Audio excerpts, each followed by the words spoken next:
കർത്താവാണ് സ്തോത്രം. ദിവസവും ഈ ചാനൽ കാണുന്നതിലൂടെ നിങ്ങൾക്ക് ഒരു വർഷം കൊണ്ട് ബൈബിൾ വായിക്കാം. ദയവായി സബ്സ്ക്രൈബ് ചെയ്യുക. കർത്താവാണ്. ഉൽപ്പത്തി പുസ്തകം 19 അധ്യായം 1 മുതലുള്ള വാക്യങ്ങൾ. ഉൽപ്പത്തി പുസ്തകം 19 അധ്യായം 1 മുതലുള്ള വാക്യങ്ങൾ. ആ രണ്ട് ദൂതന്മാർ വൈകുന്നേരത്ത് സോദോമിലെത്തി. ലോത്ത് സോദോം പട്ടണവാതിൽക്ക് ഇരിക്കുകയായിരുന്നു. അവരെ കണ്ടിട്ട് ലോത്ത് എഴുന്നേറ്റ് എതിരേറ്റ് ചെന്നു നിലംവര കുനിഞ്ഞ് നമസ്കരിച്ചു.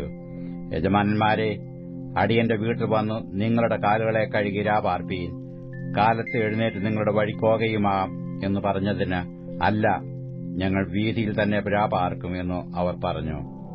അവൻ അവരെ ഏറ്റവും നിർബന്ധിച്ചു. അപ്പോൾ അവർ അവന്റെ അടുക്കൽ തിരിഞ്ഞു അവന്റെ വീട്ടിൽ ചെന്നു അവൻ അവർക്ക് വിരുന്നൊരുക്കി. പുളിപ്പില്ലാത്ത അപ്പം ചുട്ടു അവർ ഭക്ഷണം കഴിച്ചു. അവർ ഉറങ്ങുവാൻ പോകും മുമ്പേ സൊദോം പട്ടണത്തിലെ പുരുഷന്മാർ സകല ഭാഗത്തുനിന്നും ആബാലവൃദ്ധം എല്ലാവരും വന്നു വീട് വളഞ്ഞു. അവർ ലോത്തിനെ വിളിച്ചു, ഈ രാത്രി നിന്റെ അടുക്കൽ വന്ന പുരുഷന്മാർ എവിടെ? ഞങ്ങൾ അവരെ ഭോഗിക്കേണ്ടതിന് ഞങ്ങളുടെ അടുക്കൽ പുറത്തു കൊണ്ടുവാ എന്നു അവനോട് പറഞ്ഞു. ലോത്ത് വാതിൽക്കൽ അവരുടെ അടുക്കൽ പുറത്തു ചെന്നു കഥ അടച്ചും വെച്ച്, സഹോദരന്മാരെ, ഇങ്ങനെ ദോഷം ചെയ്യരുത്. പുരുഷൻ തൊടാത്ത 2 പുത്രിമാർ എനിക്കുണ്ട്. അവരെ ഞാൻ നിങ്ങളുടെ അടുക്കൽ പുറത്തു കൊണ്ടുവരാം.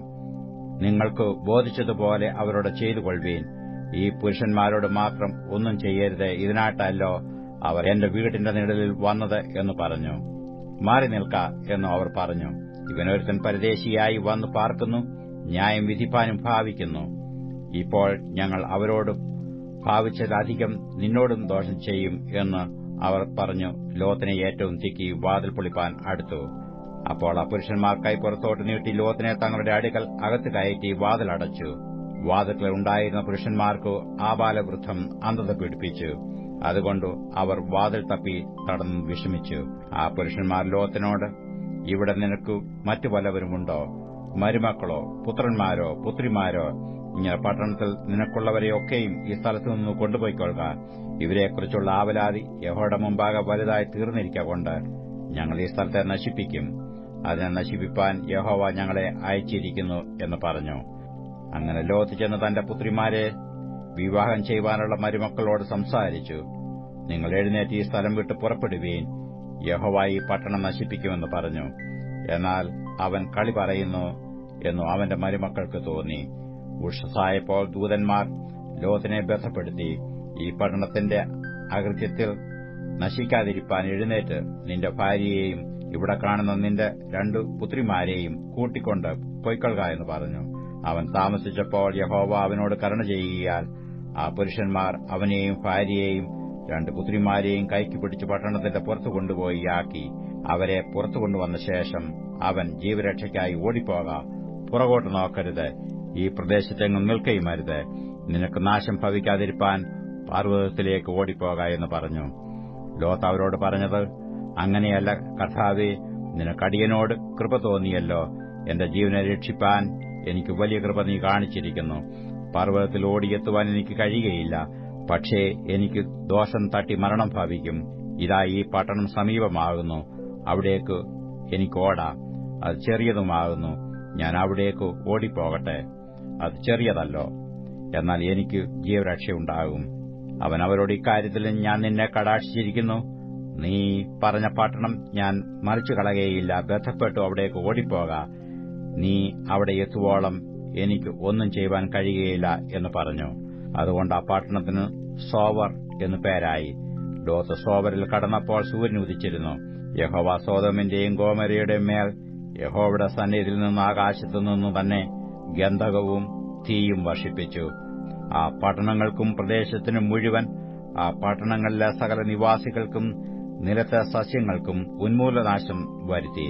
ലോത്തിന്റെ ഭാര്യ അവന്റെ പിന്നിൽ നിന്ന് തിരിഞ്ഞു നോക്കി ഉപ്പുതൂണായി ഭാവിച്ചു. അബ്രഹാം രാവിലെ എഴുന്നേറ്റു താൻ യഹോവയുടെ സന്നിധിയിൽ നിന്നിരുന്ന സ്ഥലത്ത് ചെന്ന് സൊദോമിനും ഗൊമോരയ്ക്കും ആ പ്രദേശത്തിലെ സകല ദിക്കിനും നേരെ നോക്കി. ദേശത്തിലെ പുക തീച്ചൂളയിലെ പുക പോലെ പൊങ്ങുന്നത് കണ്ടു. എന്നാൽ ആ പ്രദേശത്തിലെ പട്ടണങ്ങളെ നശിപ്പിക്കുമ്പോൾ ദൈവം അബ്രഹാമിനെ ഓർത്തു.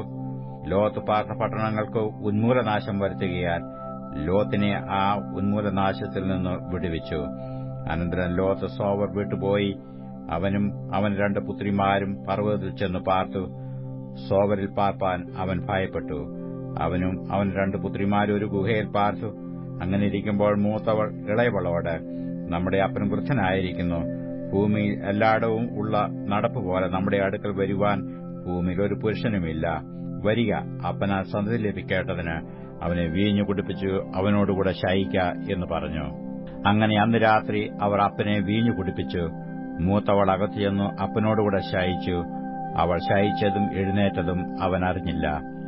പിറ്റേനാൾ മൂത്തവൾ ഇളയവളോട്, ഇന്നലെ രാത്രി ഞാൻ അപ്പനോടുകൂടെ ശയിച്ചു. നാം അവനെ ഇന്ന് രാത്രിയും വീഞ്ഞു കുടിപ്പിക്ക. അപ്പനാൽ സന്തതി ലഭിക്കേണ്ടതിന് നീയും അകത്തു ചെന്നു അവനോടുകൂടെ ശയിക്ക എന്ന് പറഞ്ഞു. അങ്ങനെ അന്ന് രാത്രിയും അവർ അപ്പനെ വീഞ്ഞു കുടിപ്പിച്ചു. ഇളയവൾ ചെന്നു അവനോടുകൂടെ ശയിച്ചു. അവൾ ശയിച്ചതും എഴുന്നേറ്റതും അവൻ അറിഞ്ഞില്ല. ഇങ്ങനെ ലോത്തിന്റെ 2 പുത്രിമാരും അപ്പനാൽ ഗർഭം ധരിച്ചു. മൂത്തവൾ ഒരു മകനെ പ്രസവിച്ചു. അവന് മോവാബ് എന്ന് പേരിട്ടു. അവൻ ഇന്നുള്ള മോവാബ്യർക്ക് പിതാവ്. ഇളയവളും ഒരു മകനെ പ്രസവിച്ചു. അവന് ബെൻ അമ്മി എന്ന് പേരിട്ടു. അവൻ ഇന്നുള്ള അമ്മോന്യർക്ക് പിതാവ്. ഉൽപ്പത്തി പുസ്തകം 20-ാം അധ്യായം 1 മുതലുള്ള വാക്യങ്ങൾ. ഉൽപ്പത്തി പുസ്തകം 20-ാം അധ്യായം 1 മുതലുള്ള വാക്യങ്ങൾ. അനന്തരം അബ്രഹാം അവിടെ നിന്ന് തെക്കേ ദേശത്തേക്ക് യാത്ര പുറപ്പെട്ടു. കാദേശിനും സൂര്യനും മധ്യേ കൂടിയിരുന്നു ഗരാരിൽ പരദേശിയായി പാർത്തു. അബ്രഹാം തന്റെ ഭാര്യയായ സാറയെക്കുറിച്ച് അവൾ എന്റെ പെങ്ങളെന്ന് പറഞ്ഞു. ഗരാർ രാജാവായ അബിമേലേക്ക് ആളയച്ച് സാറയെ കൊണ്ടുപോയി. എന്നാൽ രാത്രിയിൽ ദൈവം സ്വപ്നത്തിൽ അബിമേലേക്കിന്റെ അടുക്കൽ വന്നു അവനോട്, നീ അടുത്ത സ്ത്രീയുടെ നിമിത്തം നീ മരിക്കും, അവൾ ഒരു പുരുഷന്റെ ഭാര്യ എന്ന് അരുളി ചെയ്തു. എന്നാൽ അബിമേലേക്ക് അവരുടെ അടുക്കൽ ചെന്നിരുന്നില്ല. ആകയാൽ അവൻ, കർത്താവേ, നീതിയുള്ള ജാതിയെയും നീ കൊല്ലുമോ? ഇവൾ എന്റെ പെങ്ങളാകുന്നുവെന്ന് അവൻ എന്നോട് പറഞ്ഞുവല്ലോ. അവൻ എന്റെ ആങ്ങള എന്ന് അവളും പറഞ്ഞു. ഹൃദയപരമാർത്ഥതയോടും കൈയുടെ നിർമ്മലതയോടും കൂടെ ഞാൻ ഇത് ചെയ്തിരിക്കുന്നു എന്ന് പറഞ്ഞു. അതിന് ദൈവം സ്വപ്നത്തിൽ അവനോട്, നീ ഇത് ഹൃദയപരമാർത്ഥതയോടെ ചെയ്തിരിക്കുന്നു എന്ന് ഞാൻ അറിയുന്നു. നീ എന്നോട് പാപം ചെയ്യാതിരിപ്പാൻ ഞാൻ നിന്നെ തടുത്തു. അതുകൊണ്ടാകുന്നു അവളെ തൊടുവാൻ ഞാൻ നിന്നെ സമ്മതിക്കാതിരുന്നത്. അപ്പോൾ ആ പുരുഷനോ അവന്റെ ഭാര്യയെ മടക്കിക്കൊടുക്ക, അവനൊരു പ്രവാചകനാകുന്നു. നീ ജീവനോടെ ഇരിക്കേണ്ടതിന് അവൻ നിനക്ക് വേണ്ടി പ്രാർത്ഥിക്കട്ടെ. അവളെ മടക്കിക്കൊടുക്കാതിരുന്നാലോ നീയും നിനക്കുള്ളവരൊക്കെയും മരിക്കേണ്ടി വരും എന്ന് അറിഞ്ഞുകൊള്ളുക എന്ന് അരുളി ചെയ്തു. അബീമേലെക്ക് അതികാലത്ത് എഴുന്നേറ്റ് തന്റെ സകല ഭൃത്യന്മാരെയും വരുത്തി ഈ കാര്യമൊക്കെയും അവരോട് പറഞ്ഞു. അവർ ഏറ്റവും ഭയപ്പെട്ടു. അബീമേലെക്ക് അബ്രഹാമിനെ വിളിപ്പിച്ചു അവനോട്, നീ ഞങ്ങളോട് ചെയ്തതെന്ത്? നീ എന്റെ മേലും എന്റെ രാജ്യത്തിന്മേലും ഒരു മഹാപാപം വരുത്തുവാൻ തക്കവണ്ണം ഞാൻ നിന്നോട് എന്തു ദോഷം ചെയ്തു? ചെയ്യരുതാത്ത കാര്യം നീ എന്നോട് ചെയ്തുവല്ലോ എന്ന് പറഞ്ഞു. നീ എന്തു കണ്ടിട്ടാകുന്നു ഇക്കാര്യം ചെയ്തത് എന്ന് അബീമേലെക്ക് അബ്രഹാമിനോട് ചോദിച്ചതിന് അബ്രഹാം പറഞ്ഞത്, ഈ സ്ഥലത്ത് ദൈവഭയം ഇല്ല നിശ്ചയം. എന്റെ ഭാര്യ നിമിത്തം അവർ എന്നെ കൊല്ലും എന്ന് ഞാൻ നിരൂപിച്ചു. വാസ്തവത്തിൽ അവൾ എന്റെ പെങ്ങളാകുന്നു, എന്റെ അപ്പന്റെ മകൾ, എന്റെ അമ്മയുടെ മകളല്ല താനും. അവൾ എനിക്ക് ഭാര്യയായി. എന്നാൽ ദൈവം എന്നെ എന്റെ പിതൃഭവനത്തിൽ നിന്ന് പുറപ്പെടുവിച്ചപ്പോൾ ഞാൻ അവളോട്, നീ എനിക്ക് ഒരു ദയ ചെയ്യണം. നാം ഏതൊരു ദിക്കിൽ ചെന്നാലും അവിടെ അവൻ എന്റെ ആങ്ങളയെന്ന് എന്നെക്കുറിച്ച് പറയണം എന്ന് പറഞ്ഞിരുന്നു.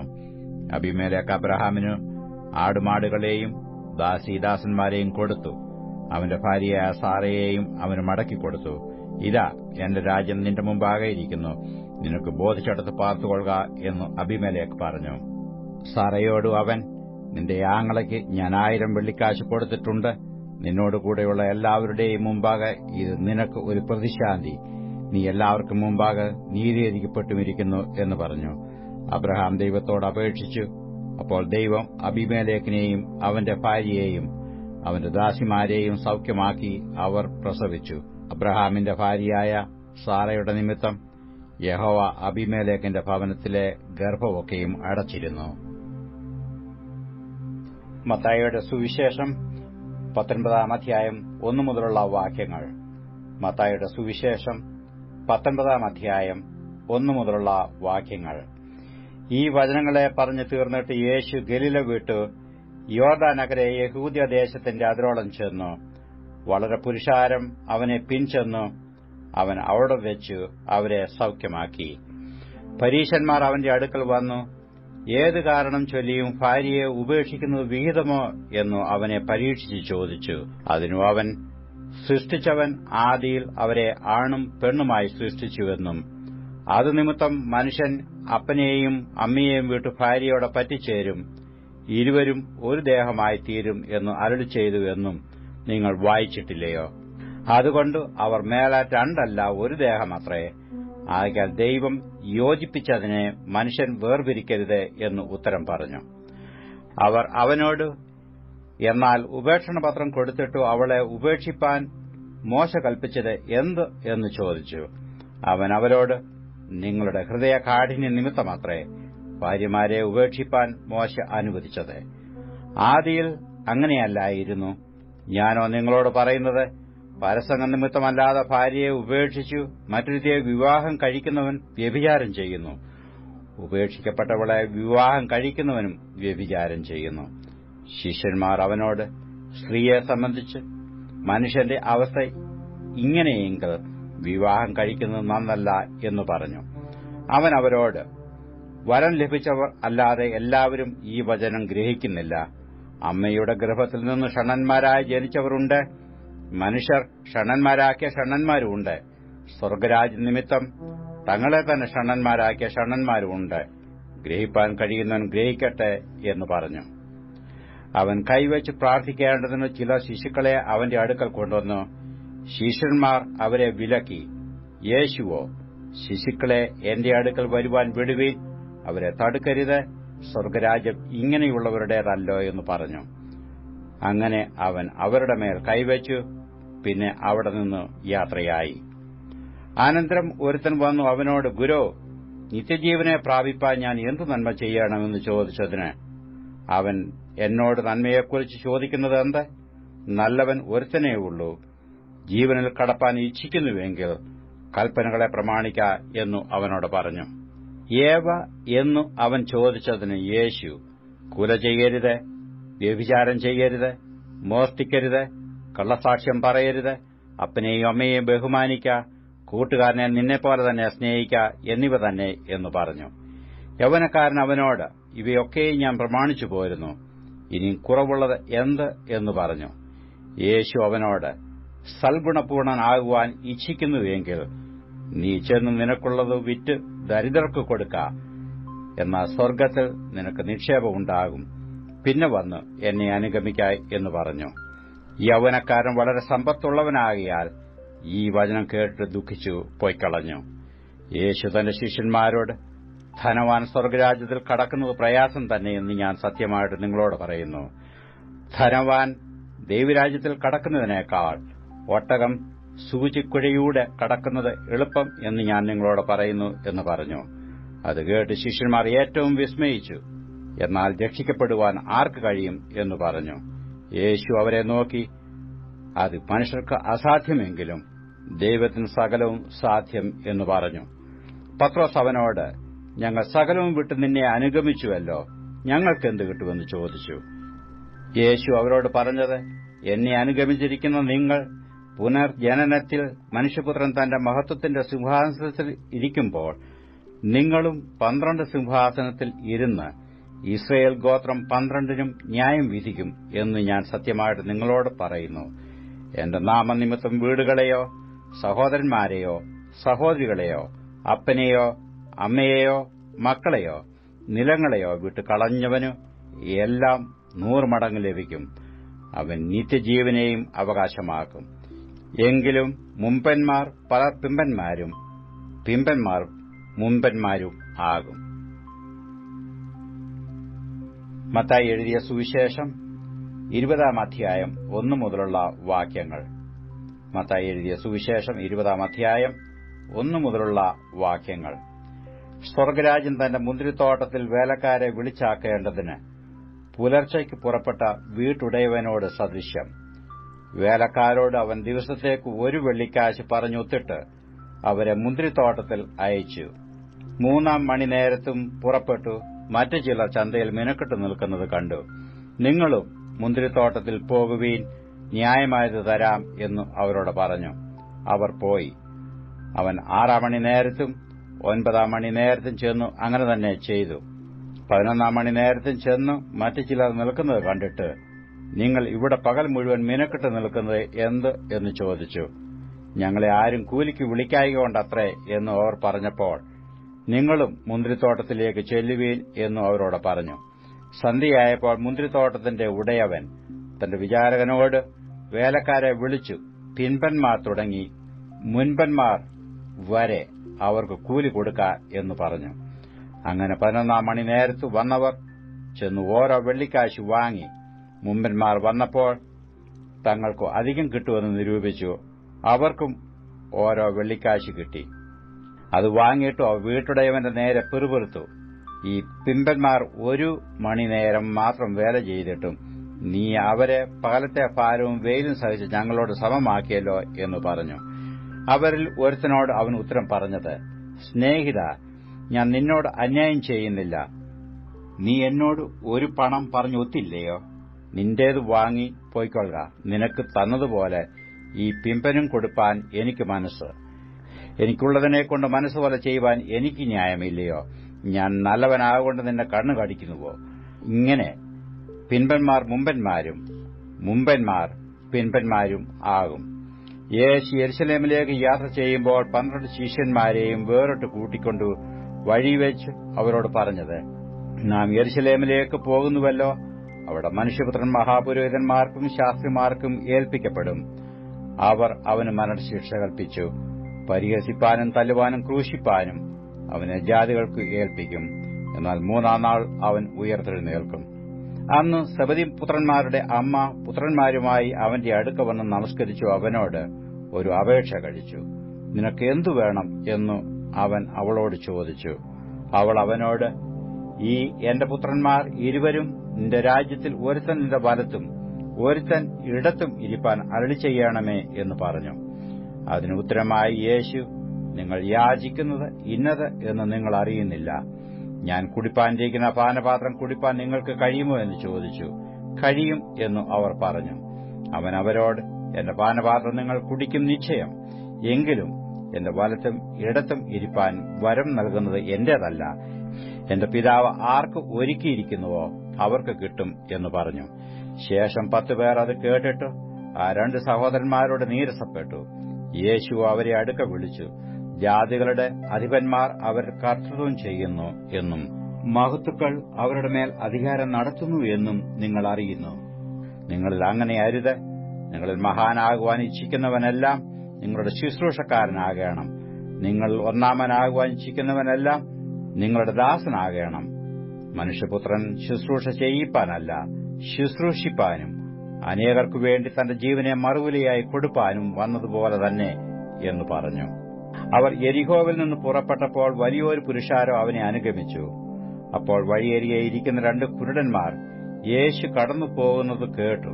കർത്താവേ, ദാവീദ് പുത്ര, ഞങ്ങളോട് കരുണ തോന്നണമേ എന്ന് നിലവിളിച്ചു. മിണ്ടാതിരിപ്പാൻ പുരുഷാരം അവരെ ശാസിച്ചപ്പോൾ അവർ, കർത്താവേ, ദാവീദ് പുത്ര, ഞങ്ങളോട് കരുണ തോന്നണമേ എന്ന് അധികം നിലവിളിച്ചു. യേശു നിന്നു അവരെ വിളിച്ചു, ഞാൻ നിങ്ങൾക്ക് എന്ത് ചെയ്യണമെന്ന് നിങ്ങൾ ഇച്ഛിക്കുന്നു എന്ന് ചോദിച്ചു. കർത്താവേ, ഞങ്ങൾക്ക് കണ്ണ് തുറന്നു കിട്ടണം എന്നു അവർ പറഞ്ഞു. യേശു മനസ്സലിഞ്ഞു അവരുടെ കണ്ണ് തൊട്ടു. ഉടനെ അവർ കാഴ്ച പ്രാപിച്ചു അവനെ അനുഗമിച്ചു. 10-ാം സങ്കീർത്തനം 1 മുതലുള്ള വാക്യങ്ങൾ. 10-ാം സങ്കീർത്തനം 1 മുതലുള്ള വാക്യങ്ങൾ. യഹോവേ, നീ ദൂരത്ത് നിൽക്കുന്നതെന്ത്? കഷ്ടകാലത്ത് നീ മറഞ്ഞു കളയുന്നതുമെന്ത്? ദുഷ്ടന്റെ അഹങ്കാരത്താൽ എളിയവൻ തപിക്കുന്നു. അവർ നിരൂപിച്ച ഉപായങ്ങളിൽ അവർ തന്നെ പിടിപെടട്ടെ. ദുഷ്ടൻ തന്റെ മനോരഥത്തിൽ പ്രശംസിക്കുന്നു. ദുരാഗ്രഹി യഹോവയെ ത്യജിച്ച് നിന്ദിക്കുന്നു. ദുഷ്ടൻ ഉന്നതഭാവത്തോടെ അവൻ ചോദിക്കയില്ല എന്ന് പറയുന്നു. ദൈവം ഇല്ല എന്നാകുന്നു അവന്റെ നിരൂപണമൊക്കെയും. അവന്റെ വഴികൾ എല്ലായ്പ്പോഴും സഫലമാകുന്നു. നിന്റെ ന്യായവിധികൾ അവൻ കാണാതെ വണ്ണം ഉയരമുള്ളവ. തന്റെ സകല ശത്രുക്കളോടും അവൻ ചീറുന്നു. ഞാൻ കുലുങ്ങുകയില്ല, ഒരു നാളും അനർത്ഥത്തിൽ വീഴുകയുമില്ല എന്നു അവൻ തന്റെ ഹൃദയത്തിൽ പറയുന്നു. അവന്റെ വായിൽ ശാപവും വ്യാജവും സാഹസവും നിറഞ്ഞിരിക്കുന്നു. അവന്റെ നാവിൻ കീഴിൽ ദോഷവും അതിക്രമവും ഇരിക്കുന്നു. അവൻ ഗ്രാമങ്ങളുടെ ഒളിവുകളിൽ പതിയിരിക്കുന്നു. മറവിടങ്ങളിൽ വെച്ചു അവൻ കുറ്റമില്ലാത്തവനെ കൊല്ലുന്നു. അവൻ രഹസ്യമായി അഗതിയുടെ മേൽ കണ്ണുവച്ചിരിക്കുന്നു. സിംഹം മുറ്റുകാട്ടിലെന്ന പോലെ അവൻ മറവിടത്തിൽ പതുങ്ങുന്നു. എളിയവനെ പിടിപ്പാൻ അവൻ പതിയിരിക്കുന്നു. എളിയവനെ തന്റെ വലയിൽ ചാടിച്ചു പിടിക്കുന്നു. അവൻ കുനിഞ്ഞു പതുങ്ങിക്കിടക്കുന്നു. അഗതികൾ അവന്റെ ബലത്താൽ വീണുപോകുന്നു. ദൈവം മറന്നിരിക്കുന്നു. അവൻ തന്റെ മുഖം മറച്ചിരിക്കുന്നു. അവൻ ഒരു നാളും കാണുകയില്ല എന്നു അവൻ ഹൃദയത്തിൽ പറയുന്നു. യഹോവേ, എഴുന്നേൽക്കണമേ. ദൈവമേ, തൃക്കൈ ഉയർത്തണമേ. എളിയവരെ മറക്കരുതേ. ദുഷ്ടൻ ദൈവത്തെ നിന്ദിക്കുന്നതും നീ ചോദിക്കയില്ല എന്ന് തന്റെ ഉള്ളിൽ പറയുന്നതും എന്തിന്? നീ അത് കണ്ടിരിക്കുന്നു. തൃക്കൈ കൊണ്ടു പകരം ചെയ്യുവാൻ ദോഷത്തെയും പകയെയും നീ നോക്കിക്കൊണ്ടിരിക്കുന്നു. അഗതി തന്നെത്താൻ നിങ്ങൾ ഏൽപ്പിക്കുന്നു. അനാഥന് നീ സഹായിയാകുന്നു. ദുഷ്ടന്റെ ഭുജത്തെ നീ ഒടിക്കണമേ. ദോഷിയുടെ ദുഷ്ടത ഇല്ലാതെയാകുവോളം അതിന് പ്രതികാരം ചെയ്യണമേ. യഹോവ എന്നേക്കും രാജാവാകുന്നു. ജാതികൾ അവന്റെ ദേശത്തുനിന്ന് നശിച്ചുപോയിരിക്കുന്നു. ഭൂമിയിൽ നിന്നുള്ള മർത്യൻ ഇനിയും ഭയപ്പെടുത്താതിരിപ്പാൻ നീ അനാഥനും പീഡിതനും ന്യായപാലനം ചെയ്യേണ്ടതിന് യഹോവേ, നീ സാധുക്കളുടെ അപേക്ഷ കേട്ടിരിക്കുന്നു. അവരുടെ ഹൃദയത്തെ നീ ഉറപ്പിക്കുകയും നിന്റെ ചെവി ചായ്ച്ച് കേൾക്കുകയും ചെയ്യുന്നു.